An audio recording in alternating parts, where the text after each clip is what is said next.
daquilo que Jesus viveu, né? E o Atos dos Apóstolos é a prática, né, daquilo que Jesus viveu. E aí essa prática, ela avançou e foi até aqui, a igreja, né, a formação da igreja. Amém? Então vamos lá, abra sua Bíblia aí. O livro de Atos dos Apóstolos, capítulo 1. Vamos orar. Senhor nosso Deus e Pai, quero bendizer a Ti, render graças ao Senhor, porque o Senhor é bom e as Tuas misericórdias, Deus, duram para sempre. Que nessa noite, pelo poder do Teu Espírito, vem falar aos nossos corações, derramando da porção necessária que nós precisamos, meu Deus, para que haja entendimento da nossa parte, aquilo que verdadeiramente, Pai, vem da essência do trono da graça, e assim, Pai, sejamos ministrados, conforme seja, Pai, aquilo que o Senhor reservou para essa noite, para que se cumpra, meu Deus, o Teu querer. Nós oramos a Ti, Pai, em nome de Jesus. Amém. Está ruim aí, não dá para entender o que eu estou falando? Eu estou com dificuldade de entender aqui. Mas vai dar certo. Vamos lá. O livro de Atos dos Apóstolos, Marcos, ele começa, né, falando da obra literária pela qual foi escrito. Conhecemos que quem escreveu o livro de Atos foi Lucas. Tá? Lucas era quem? Médico, companheiro de Paulo. Tá? Companheiro de Paulo. Né? Ele viveu aí no tempo de Paulo. E ele, como médico, né, ele avaliou muitas situações, tanto que o Evangelho de Lucas ele é característico pelos milagres de Jesus. Tá? Mas, acima de tudo, na sua essência, guiado pelo poder do Espírito Santo, Lucas traz a matéria existência, essa riqueza que é o livro de Atos dos Apóstolos. O livro de Atos dos Apóstolos não está nessa sequência por acaso entre os evangelhos, né, e a igreja, tá? As cartas. Com certeza ele tem aqui, amados, para nós uma base de muita importância para a igreja, e é por isso que eu trago para nós, para que a gente tenha esse entendimento e assimile aquilo que verdadeiramente esse livro ele quer falar para nós como igreja, tá? Porque é o ponto de partida. Atos dos Apóstolos é o ponto de partida para que as igrejas realmente sejam fundamentadas naquilo que Jesus viveu nos evangelhos. Amém? Vamos lá. Ele diz, em meu livro anterior, Teófilo, escrevi a respeito de tudo o que Jesus começou a fazer e a ensinar. Né? A gente vê, amados, que o Evangelho, ele não é apenas uma teoria. Principalmente o Evangelho é uma prática de vida. E é isso que nós precisamos aprender. Tá? O Evangelho não é apenas a gente aprender, só reter. Mas ele existe em nós, amados, uma prática. Porque Jesus ele não só ensinou, mas ele praticou aquilo que ele ensinou. Tanto que Jesus foi reconhecido por uma multidão após ele ter ministrado, e ainda era no início do seu ministério, e as pessoas disseram assim, olha, ele fala com quem tem autoridade. Essa autoridade era respaldada, tá? Acima de tudo, pela essência de quem ele era e daquilo que ele fazia. Então nós precisamos entender, amados, que nós como ministros, né, nós como evangelistas, precisamos entender, amados, que a nossa prática, muitas vezes ela fala muito mais daquilo que a gente mesmo expressa pela nossa boca. Pode ter certeza disso. Porque quando nós não praticamos, somos chamados de hipócritas. Porque a gente fala uma coisa, mas pratica outra totalmente diferente, né? É aquele ditado mundano que diz, faça o que eu digo, mas não faça o que eu faço. Jesus não. Faça o que eu digo, mas principalmente faça o que eu faço. Tanto que o apóstolo Paulo, com essa certeza que ele tinha, não só do conhecimento do que era o Evangelho, mas também ele tinha certeza de que ele estava praticando, e ele chega para a igreja e diz, sejam meus imitadores como eu sou de Cristo. Né? E imitar uma pessoa não é só falando, né? É as suas atitudes também. Amém? Então, Lucas traz de que Jesus começou a fazer e a ensinar, até o dia que foi levado aos céus, depois de ter dado instruções por meio do Espírito Santo aos apóstolos que havia escolhido. Ele deu instruções por meio de quem? Do Espírito Santo. Por quê, amados? Porque, como ele disse, o Espírito Santo ele ia trazer a memória, ele era um consolador, ele ia trazer a memória exatamente tudo aquilo que foi ministrado. Então nós precisamos entender, amados, que seu Espírito Santo não tem entendimento do Evangelho. Sem o Espírito Santo não tem discernimento das coisas de Deus. Só se consegue discernir a palavra de Deus e as coisas de Deus se tiver o Espírito Santo. Se não tiver, nós não conseguimos. Nós podemos até tentar fazer isso, trazer algumas explicações de acordo com o nosso entendimento, mas nunca vai ter a essência pela qual aquela palavra está sendo ministrada da foi escrita. Por isso que a Bíblia é muito complexa. Entendimento bíblico, meu filho, é para qualquer um. Entendimento bíblico, amados, ele precisa do poder do Espírito Santo. Isso é uma intenção, há uma intencionalidade, tá? A ação do Espírito Santo, amados, ela acontece quando há uma intencionalidade. Quando eu abro meu coração para receber aquilo que Deus quer falar. Quando eu não abro, eu leio a Bíblia por ler, não acontece esse poder igual do Espírito Santo. Por quê? Porque eu já vi várias pessoas que leram a Bíblia na sua íntegra e a sua vida continua do mesmo jeito. E meu pai foi um. Por quê? Porque ele não leu a Bíblia, que eu entendo, pelo menos isso é o que eu vi uma discernir, segundo aquilo que eu tenho visto e ouvido. Porque faltou essa intencionalidade. Ele leu a Bíblia como um livro qualquer. Ele não leu a Bíblia movido pelo querer conhecer a Deus, movido pelo quebrantamento de coração. Amém? Foi o contrário do que aconteceu comigo. Eu peguei uma Bíblia para ler que eu ganhei, e eu disse assim, eu nunca li a Bíblia na minha vida, e peguei a Bíblia e comecei a ler. Quando eu comecei a ler, amados, começou a arder no meu coração, e a querer conhecer mais e mais a Deus. E o que é que aconteceu? Uma intencionalidade minha, partiu de mim, querer conhecer a Deus. E quando isso acontece na vida de uma pessoa, amados, acontece aí o poder do Espírito Santo para dar discernimento da palavra de Deus e ela entra no coração. Quando não acontece, a palavra não entra no coração, fica só na sua mente. Tá? Então, muitas pessoas que eu já vi que leram a Bíblia, mas a vida não mudou. E eu digo, como é que pode? Eu pensava que, assim, a Bíblia era um livro que se a pessoa lesse, a vida mudava. Pô! Era assim, sabe? Minha esposa, pô, mudou a vida. Mas eu estou falando aqui de uma pessoa ímpia. Mas o pior ainda é dentro da igreja. Isso aqui é pior ainda. Porque a pessoa está dentro de um espaço onde se é constituído para a presença de Deus, onde tudo é voltado para Deus. Mas tem pessoas que estão na igreja, mas não foram impactadas pelo poder da palavra. A vida continua do mesmo jeito. Não há uma mudança, não há transformação de vida. E eu quero dizer que também essa questão de mudança e transformação de vida, ela acontece, primeiro, segundo o propósito de Deus. Quando Deus tem um propósito na vida de uma pessoa. Principalmente, porque Deus vai levantar aquela pessoa como instrumento dele para que outros sejam alcançados ao sobrenatural de Deus. Tá? Porque Deus tem poder para fazer isso. Segundo, há uma intencionalidade da parte da pessoa. Eu quero conhecer mais a Deus, eu quero buscar mais a Deus. Onde é que está o conhecimento? Bíblia. E aí sim, aquilo que ela vai alcançando, vai movendo o seu coração, vai fomentando aqui dentro uma mudança e transformação de vida. Ela consegue com suas forças próprias? Não. Aí entra a ação do Espírito Santo para fazer isso. Mas eu vejo que dentro da igreja, apesar de estar dentro da igreja, a vida não muda. Não há uma mudança, uma transformação de vida genuína, verdadeira, para que possa dizer realmente foi convertido, mudou de direção. Amém? Então, as instruções que Jesus deu, veja bem que Lucas ele enfatiza bastante, por meio do Espírito Santo aos apóstolos que havia escolhido. Então foi por meio de quem? Do Espírito Santo.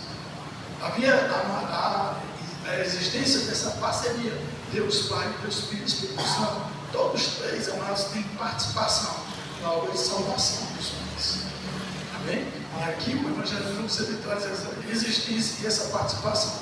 Depois de ter sofrido, Jesus apresentou-se a eles e deu-lhes muitas provas indiscutíveis que estava vivo depois de ter sofrido, ou seja, depois de ter passado por aquele processo. Que o último foi a cruz do Calvário. Porque antes da cruz ainda houve muito sentimento da parte, muito sofrimento da parte de Jesus, com certeza. Né? Ele olhava para a multidão e ele olhava e tinha compaixão. Compaixão é um sentimento forte.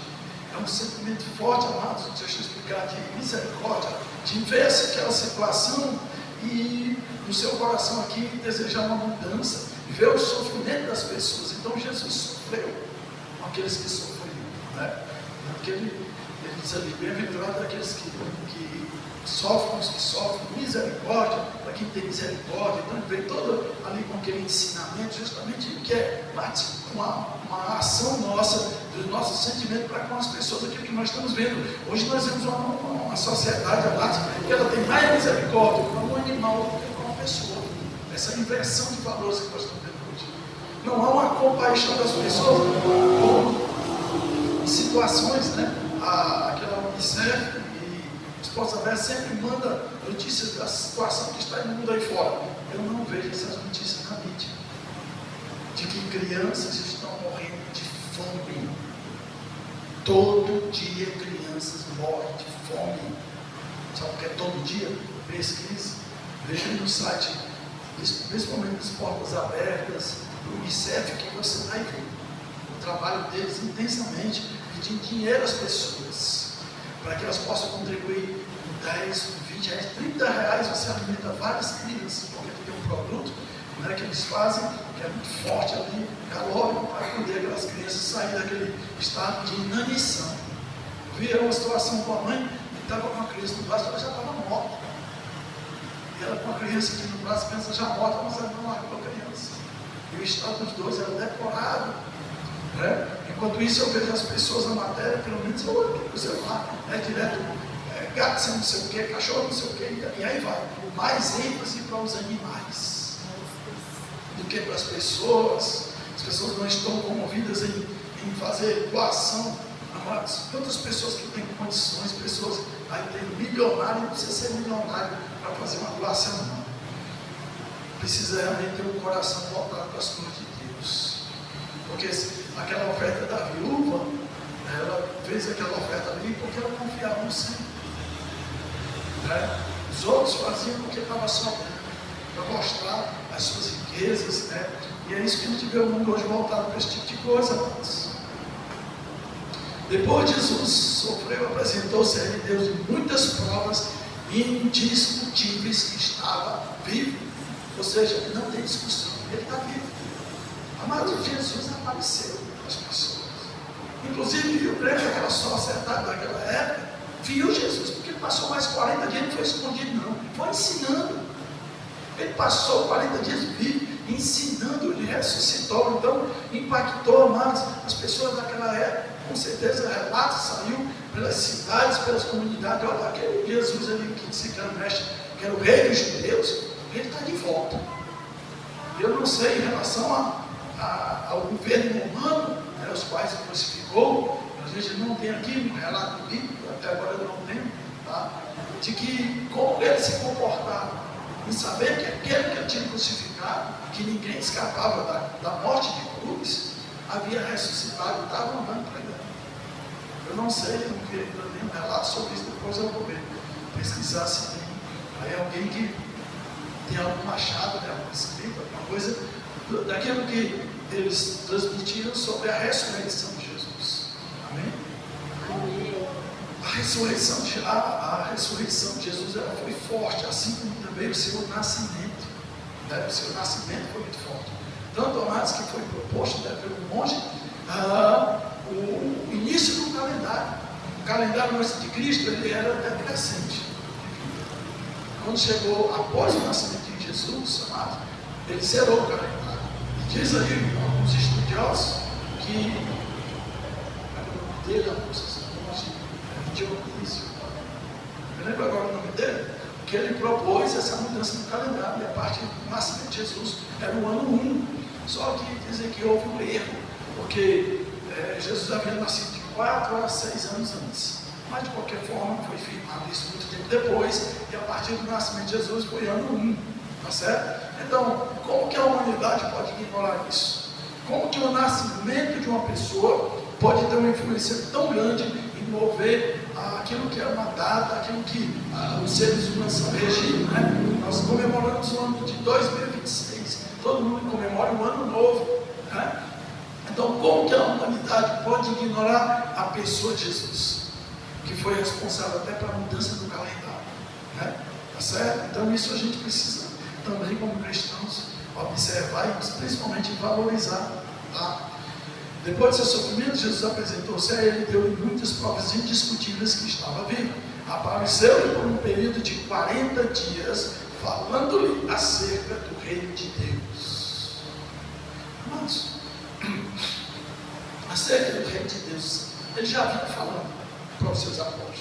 Passou, aliás, o seu discipulado foi isso. Então, amados, o que é que nós aprendemos aqui? Nós aprendemos, amados, que acerca do reino de Deus, esse assunto é inesgotável.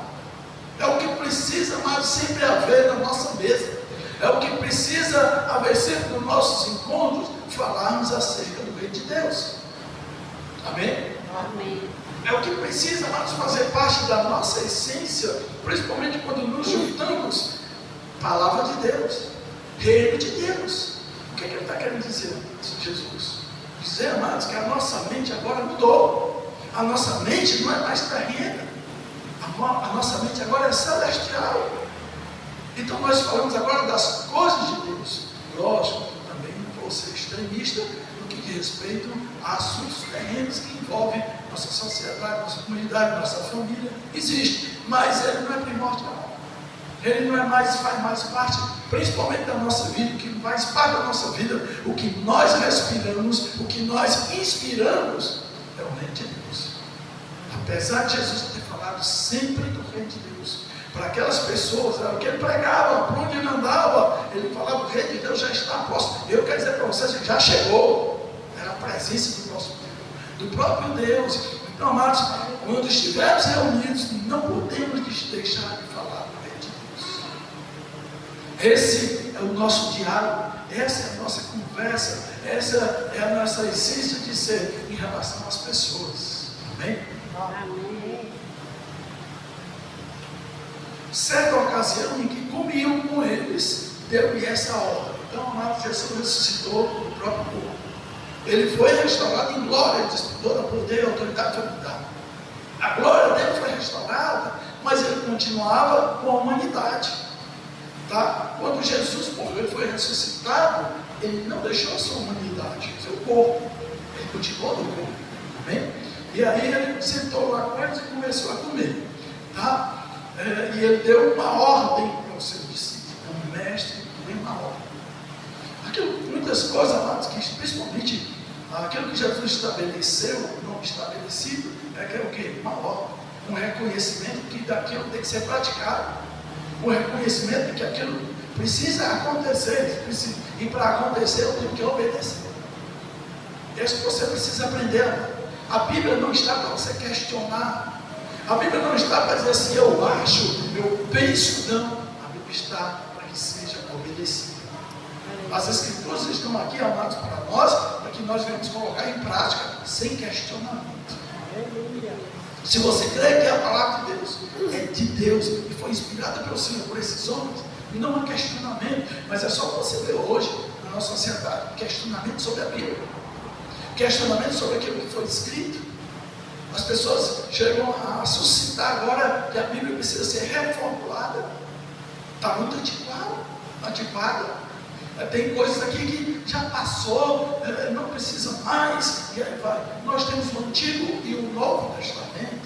Nós temos o Antigo, amados, referente à nossa sociedade, mais de 2000 anos atrás, uma cultura totalmente diferente, mas nós também temos o Novo Testamento, onde que Jesus ele trouxe o novo de Deus. Jesus trouxe o novo. O que quer dizer com isso, amados? A Bíblia é sempre atualizada. Ela não tem nada de atualização. O homem, amados, aqui precisa sempre estar atualizado. Os aparelhos que nós temos, esse tablet, esse celular, eles sempre há uma atualização, não é não? Vê quanto?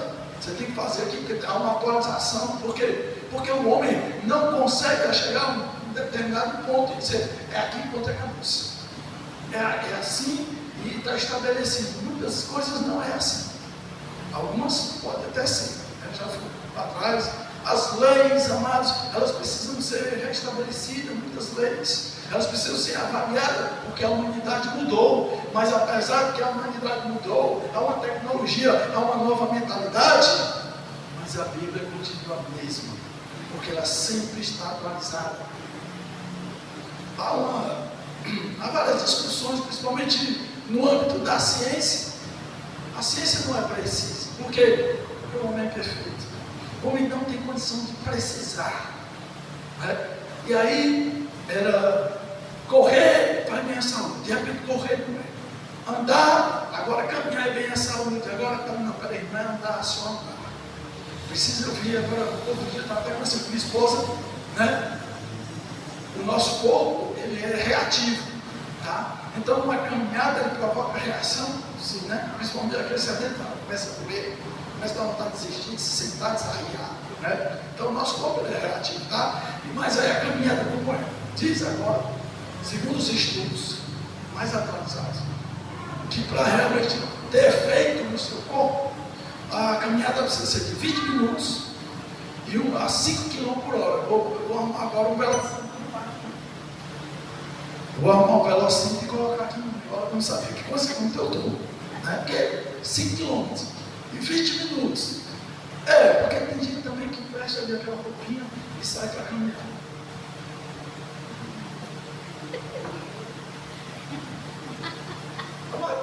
A caminhada né? Mas pelo menos para mim, pelo menos assim, né? Quando eu faço caminhada, dificilmente tem que fazer com explotar.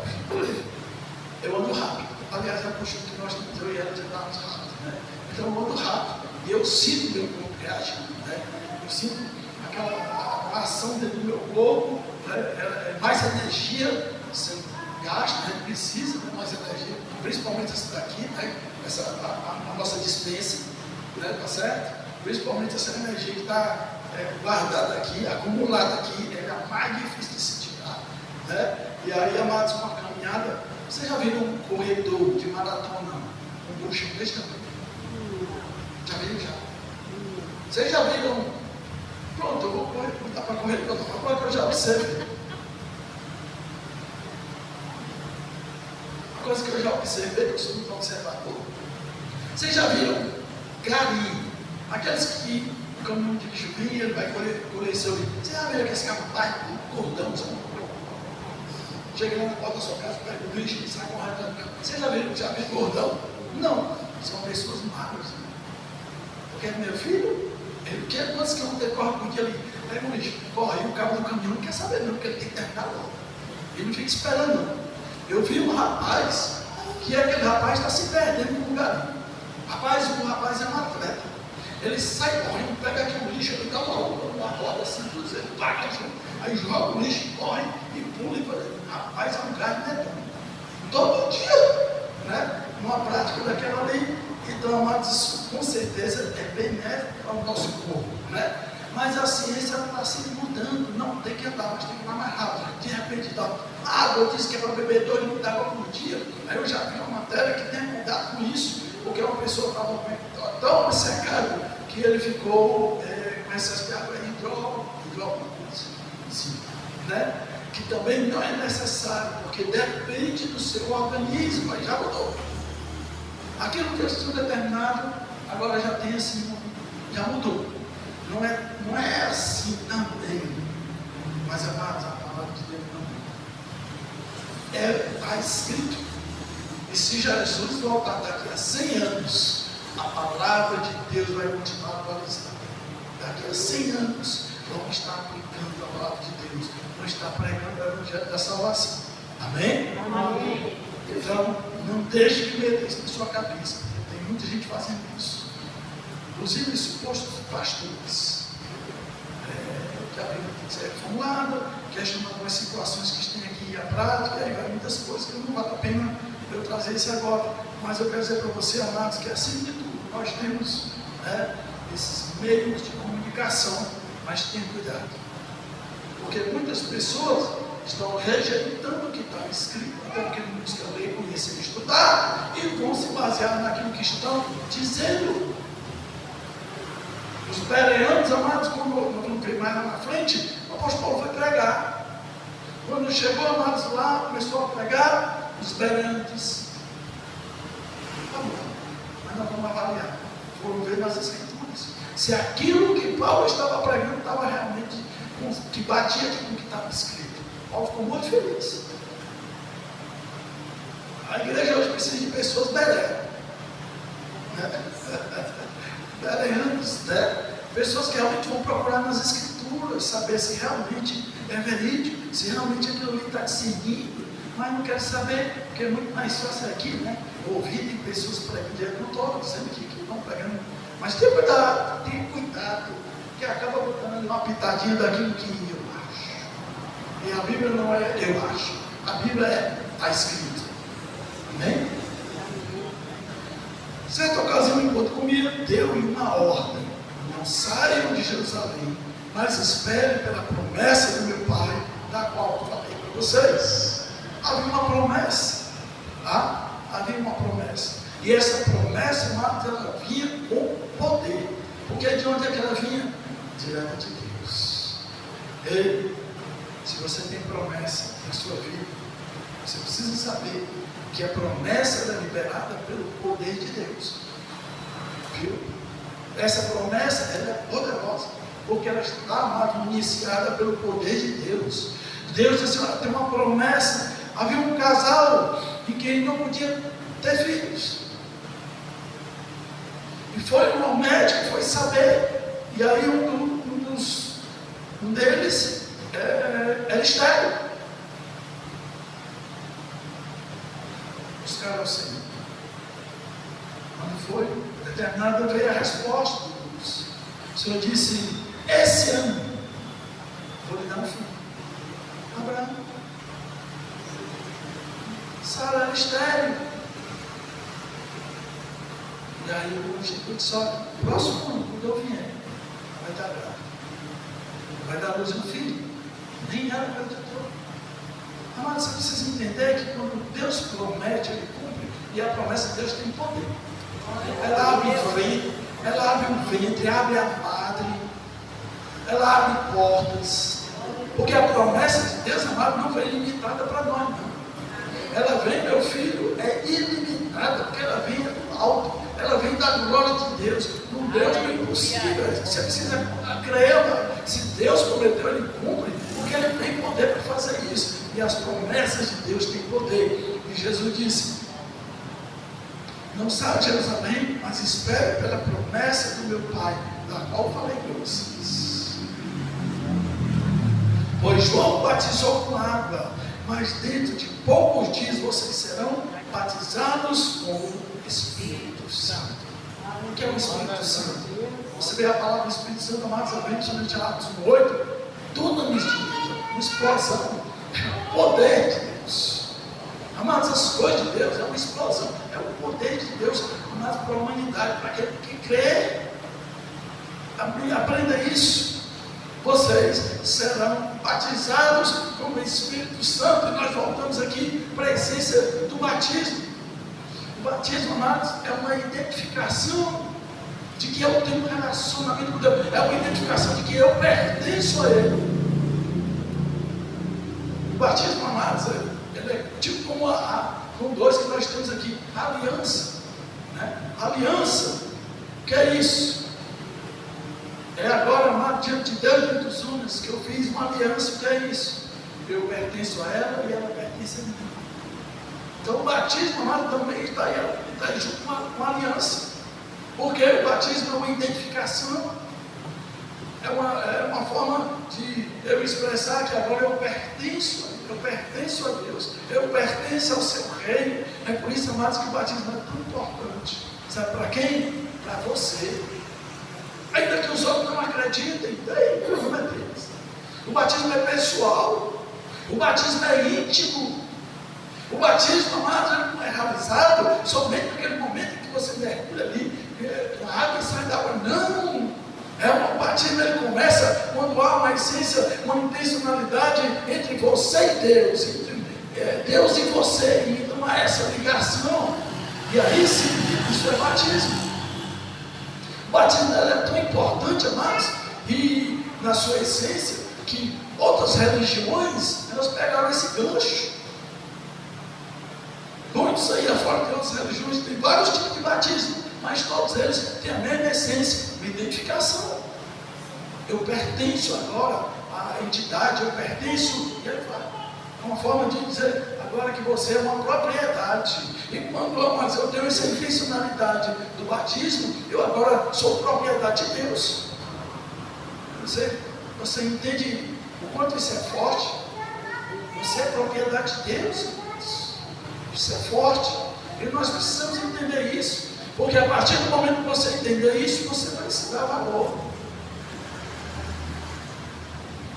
O Senhor, quando falou para escolher uma nação, Ele disse que escolheu Israel, nação santa, povo exclusivo de Deus, de propriedade de Deus. Você pertence ao Senhor agora. Se você entende isso, você entende esse batismo? Batismo de propriedade, batismo em que eu decido que sou propriedade de Deus. Isso é batismo.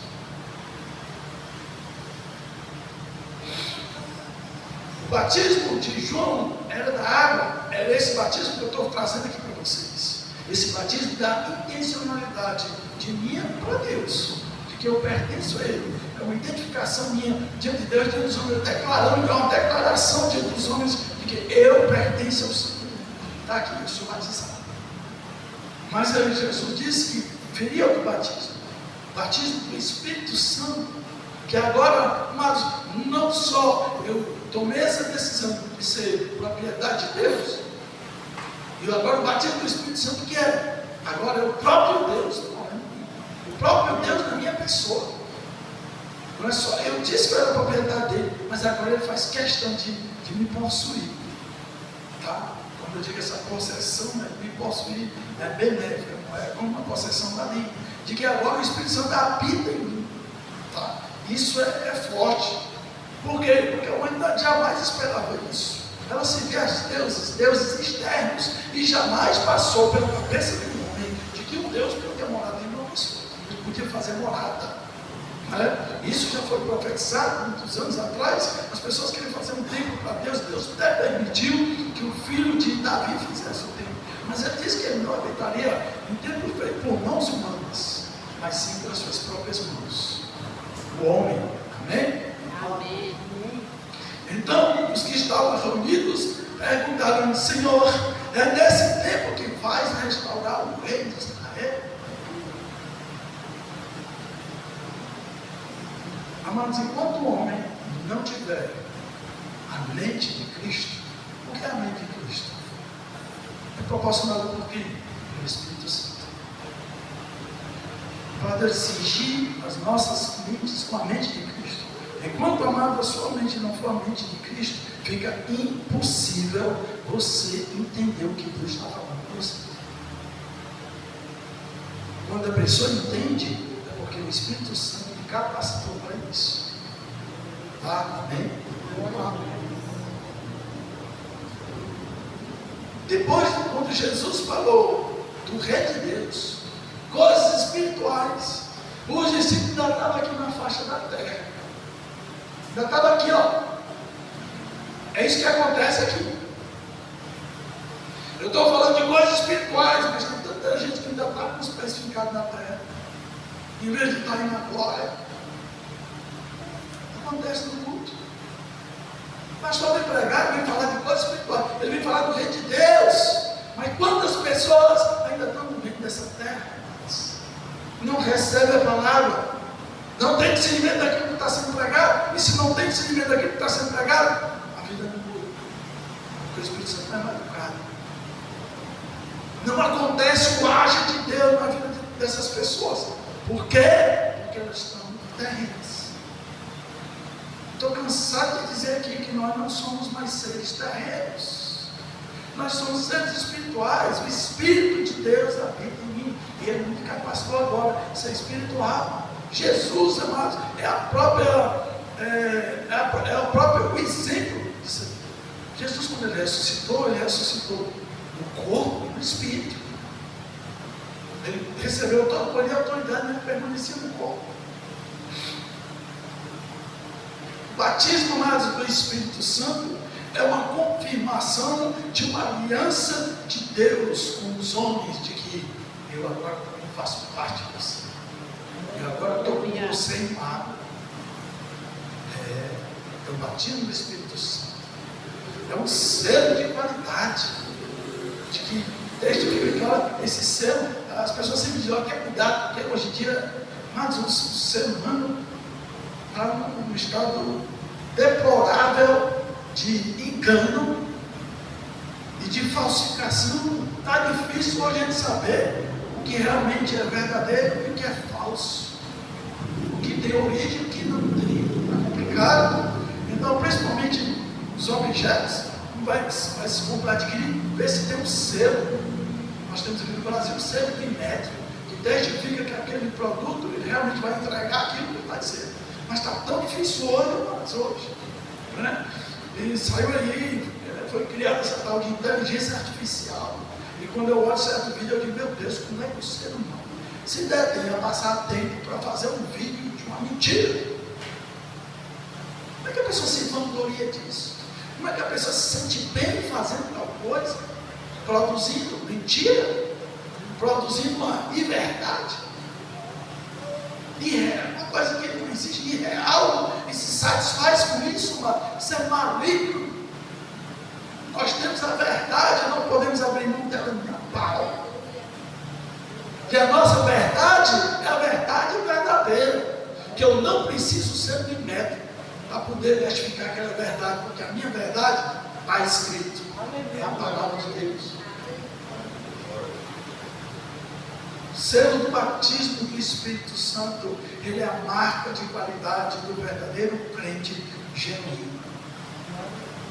É um selo que lhe proporciona a você agora viver aquilo que foi colocado no produto. Ele é forte, ele é ágil e aí vai. Então, ele realmente testifica. Você agora pode testificar que você recebeu o batismo do Espírito Santo. Mas você recebe ali o poder de Deus.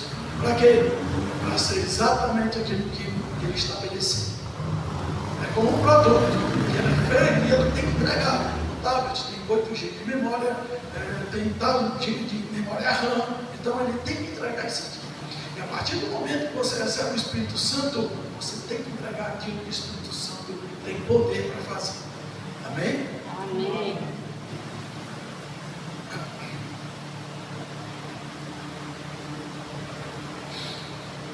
O que é que os discípulos esperavam, amados? Depois de Jesus ter falado acerca das coisas de Deus, do Rei de Deus, eles trouxeram a ideia terrena, da restauração do reino de Israel. Havia sido profetizado, sim, né? Por Isaías 11, 16, 16, Amós. Mas presta atenção, que a restauração que os profetas ali vinham profetizando, mas por causa da prática de pecado do povo, constante prática de pecado do povo, apesar de Deus ter avisado por vários profetas, eles continuaram obstinados em pecar. E aí o Senhor veio falando, olha, vocês vão ser espalhados. E a coisa que menos o judeu queria.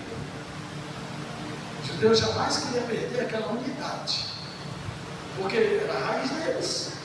Mas naquela época, essas pessoas, elas guerreavam. Essas pessoas, elas lutavam mais pela sua bandeira. Elas não abriam mão da sua nacionalidade. Eu vou dizer algo aqui. Infelizmente, eu não vejo essa essência nesse país que nós vivemos. Eu vejo no país que nós vivemos, as pessoas levantarem outras bandeiras, valorizarem bandeiras de outros países, colocam na sua casa, colocam no seu carro, colocam no seu trabalho.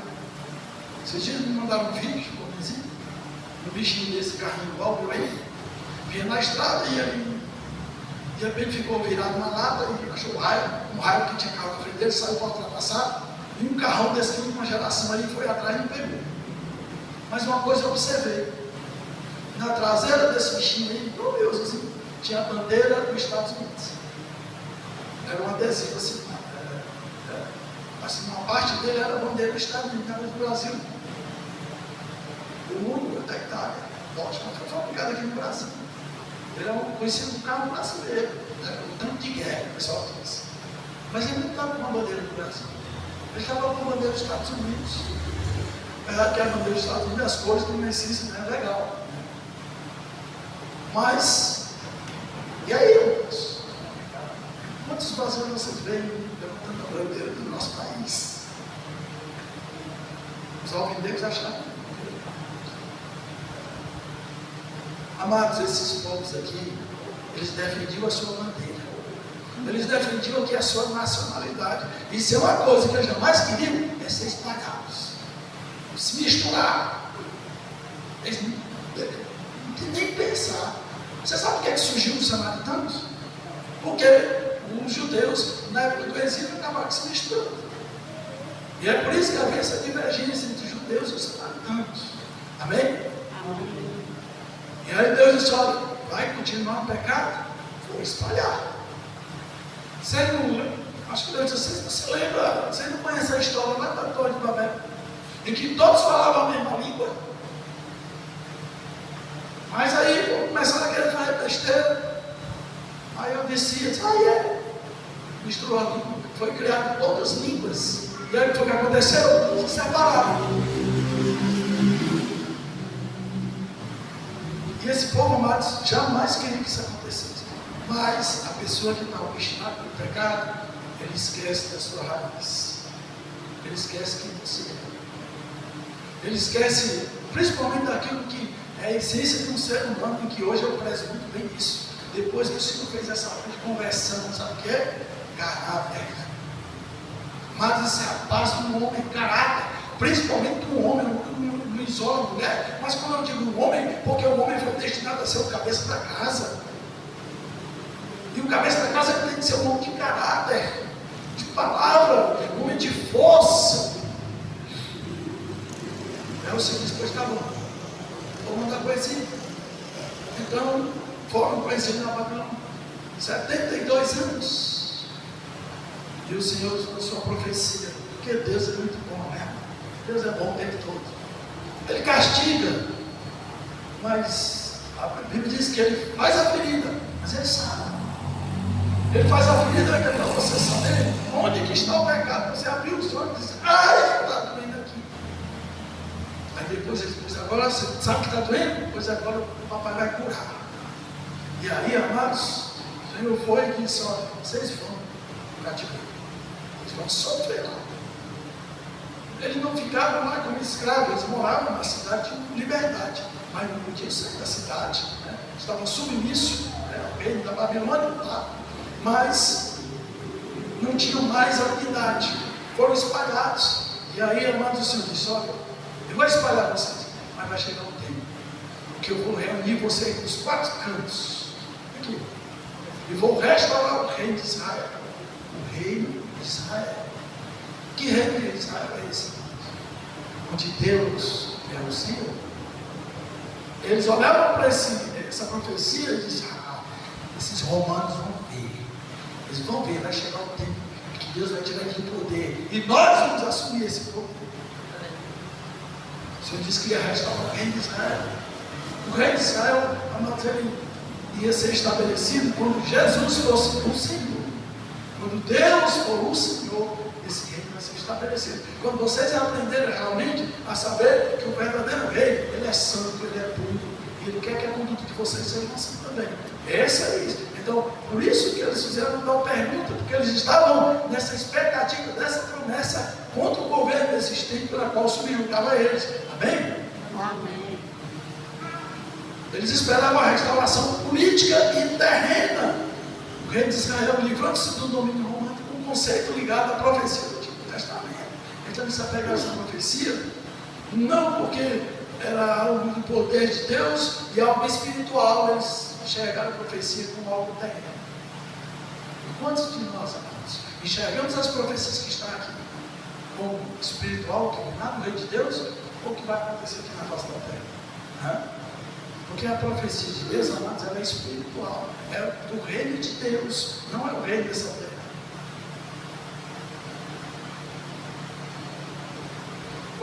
resposta de Jesus. E ele respondeu: não compete a vocês saber os tempos ou as datas que o Pai estabeleceu pela sua própria autoridade. O que é que vocês querem saber disso? Tempo. Não compete a vocês. Está cheio de gente pensando, cheio de pessoas aí, todo ano já vem no final, essa mesma conversa fiada. O ano vai se acabar em tal ano. E nunca que se acaba. O mundo está com previsão disso, previsão daquilo. Já vi hoje os profetas da chuva. Não dizer que vai ser uma chuva não sei o que, não sei o que, não sei o que.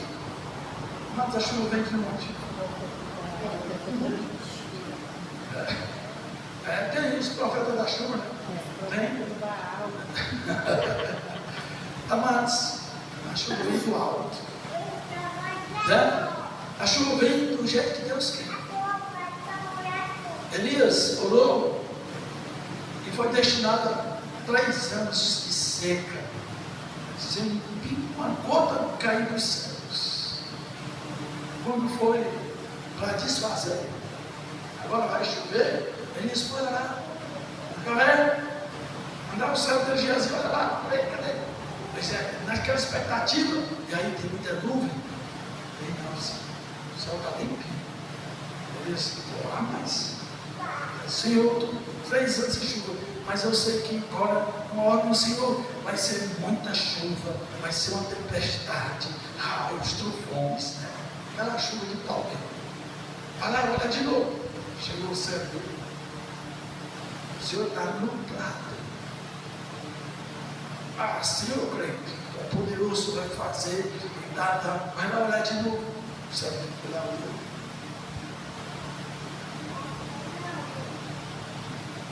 O cabo está ruim da vista e chega mais mal. Os olhos chegam com a boca dessa. Voltou. Meu Senhor, o céu está limpo, nublado. Agora sim, eu vi uma nuvenzinha do tamanho da mão do homem. Pum! Aí tu caiu chuva, um pau d'água tão grande. Está vendo, amados? Como Deus é poderoso.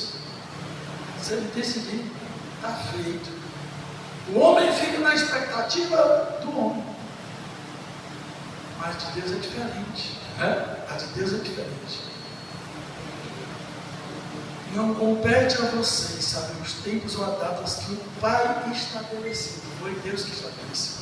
Mas receberão poder quando o Espírito Santo descer sobre vocês, e serão as minhas testemunhas em Jerusalém, em toda a Judeia, Samaria e até os confins da terra. Qual é o alvo? O fim da terra. O propósito? Levar o evangelho da salvação. O instrumento que iria fazer isso, que me capacitar, poder de Deus, através de quem? Do Espírito Santo. Pronto. Está aí, a ordem é essa. Amém? Amém. Jesus, amados, ele tratou de corrigir essa visão dos seus apóstolos. Jesus redireciona a atenção deles de uma restauração política imediata para uma missão global. O que vocês estão pensando em restaurar esse governo romano? Mas cadê o Império Romano? Vocês já escutaram falar cadê o Império Romano? O Império não está dizendo Império Romano. Foi um dos impérios mais poderosos da face da terra. A Roma, 48, 150 antes do pouco de Cristo, tinha 4 milhões de pessoas, 4 milhões de habitantes, cheio de seus deuses, adoravam deuses. Um povo, amado, altamente, como é que eu posso dizer? Um povo altamente,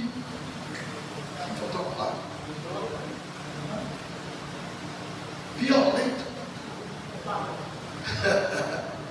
O povo era violento, eles respiravam guerras, eles respiravam um derramamento de sangue. Era um povo que lutava por poder, externo e internamente. Eu não me lembro o ano, eu estava estudando sobre isso, eu me lembro o ano, mas foi o ano que veio uma peste sobre a Roma, que matou milhões de habitantes. a primeira da humanidade, antes de Cristo, antes de Cristo. Esse império conquistou territórios e mais territórios, vítimas e mais vítimas. Milhões de homens morreram por causa dessa conquista. Onde é que está hoje o Império Romano? Onde está hoje? Acabou-se. Acabou-se. O rei Constantino recebeu uma visão de Deus. Deus disse: você vai investir lá e você vai destruir Roma. Altamente fortificado, Constantino foi receber uma visão de Deus, foi lá, conquistou Roma, acabou. E os apóstolos aqui esperando uma implementação do reino de Deus ali em Roma, para tirar o poder deles. O que foi que Jesus disse? Jesus corrigiu esses homens. Ei, a visão de vocês continua terreno, política. Eu tenho uma visão muito maior para vocês. A minha visão é global. Eu não quero só alcançar esse reino aqui, não. Eu quero alcançar todos os reinos da terra.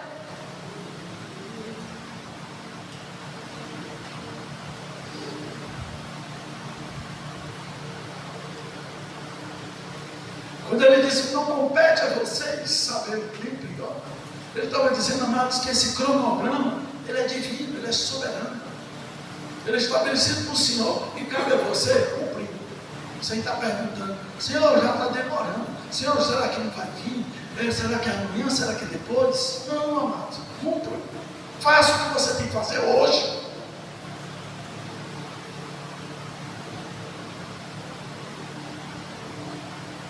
E aí, amados, ele falou exatamente sobre o propósito de Deus, o plano de Deus. Mas vocês receberão poder. Ei, vocês querem poder para tomar esse império romano, para estar no lugar desse imperador, para governar essa cidade?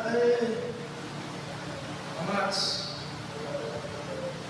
dizia um pregador na faculdade, ele disse: olha, vocês estão para se formar aqui, pastores, missionários, e deixa eu dizer aqui para vocês, vocês vão se formar. Você vai trabalhar com Giro, com pastores, com missionários. Mas deixa eu dizer uma coisa para vocês.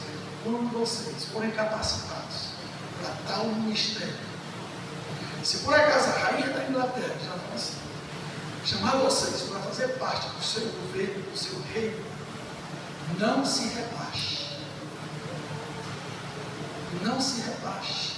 Mas como tem crente que se rebaixa? Está aqui no ministério pela qual Deus te colocou. E aí você sai, vai com a campanha, se elege a cargo político, você se rebaixou, a não ser que se requeresse de Deus. Aí você largou a obra, largou o ministério. O apóstolo Paulo diz que quem almeja o episcopado, excelente obra almeja, porque esse poder é constituído pelo Deus, Senhor dos senhores, Rei dos reis. Aí você vai exercer algo que foi estabelecido pelo homem. Não se rebaixe. Vocês querem poder de Deus para poder fazer uma revolução política nessa cidade, nesse governo? Mas o poder de Deus não é liberado por essas coisinhas. Vocês receberão poder quando o Espírito Santo descer sobre vocês. E não é aqui nesse lugarzinho, não, nesse vilarejo, não. É até os confins da terra. A visão de Deus é muito maior do que a visão do homem.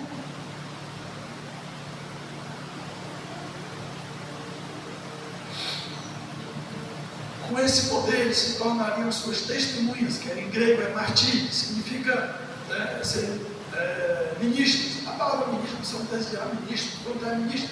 Amados, a palavra ministro vem do latim de ministério. Ministério, que significa servo.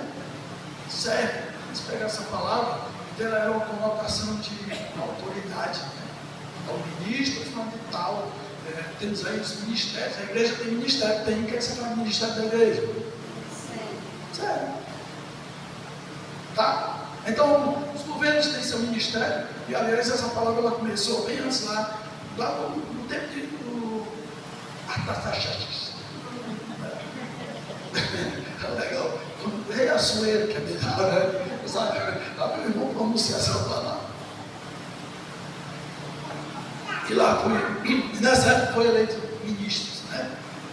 Lá do seu reinado, tá? Muitos anos atrás. Então, amados, esse chamado ministerial, em que as próprias pessoas na igreja, elas almejam, porque há um cargo, né? Cargo que é, mas o ministério é feito pelo menor servo. Jesus, quando ele lavou os pés de seus discípulos, ele exerceu o ministério de servo. Eu sou ministro de louvor. Aí diz, eu sou ministro da palavra, eu sou servo de Deus, tá? Movido pelo Espírito Santo, que ele capacita você a palavra, mas o poder de Deus, então você é só um instrumento. Servo.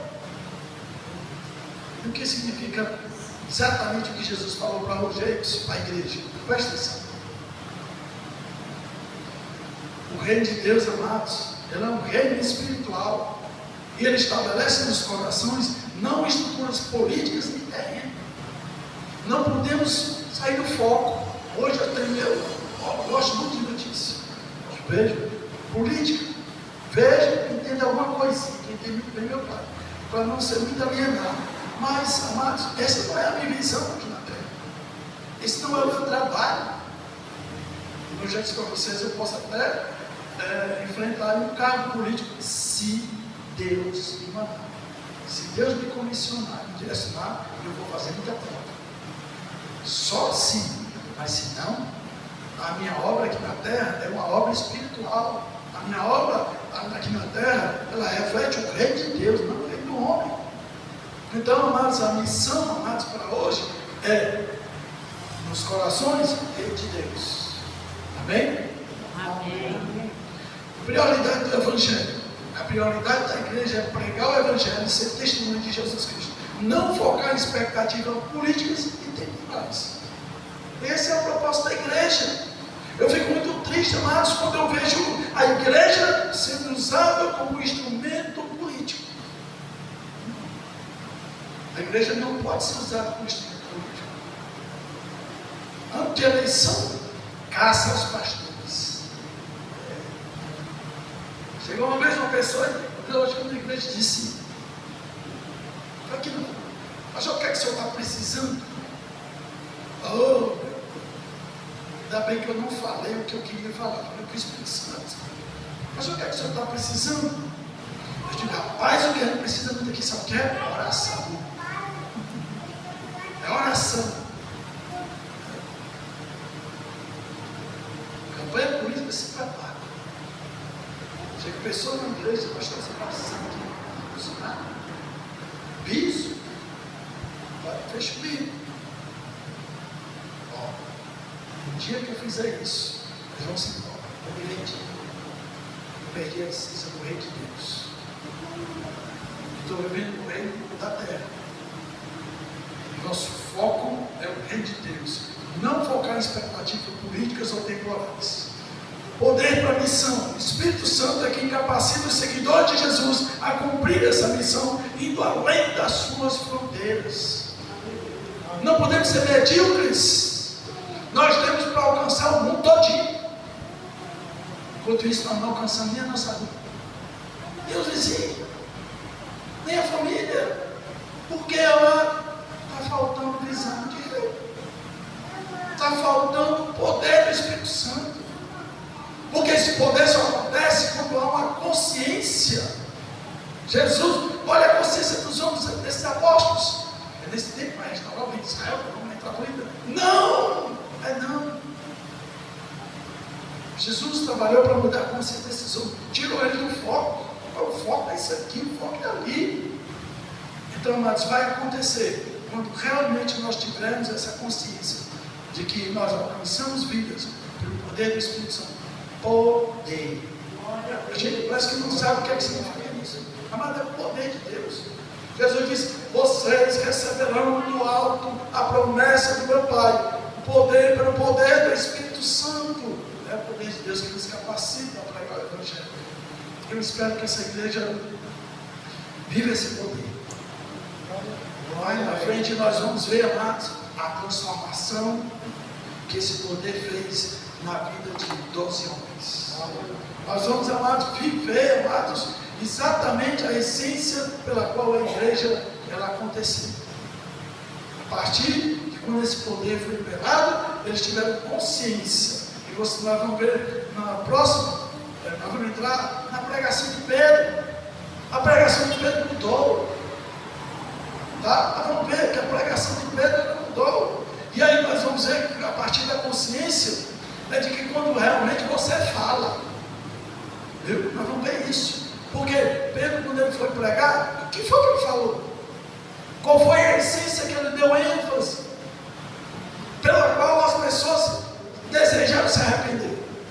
Tá? Amém? Então, amados, esse capítulo 1 aqui, de Atos dos Apóstolos, ele é responsável por todo o restante da Bíblia, até hoje. Esse capítulo aqui, ele é o responsável pelo surgimento, fortalecimento da igreja, para que ela espere a volta de Jesus. Está aqui no capítulo 1, que é a pessoa do Espírito Santo. Amém? Nós vamos ficar até aqui,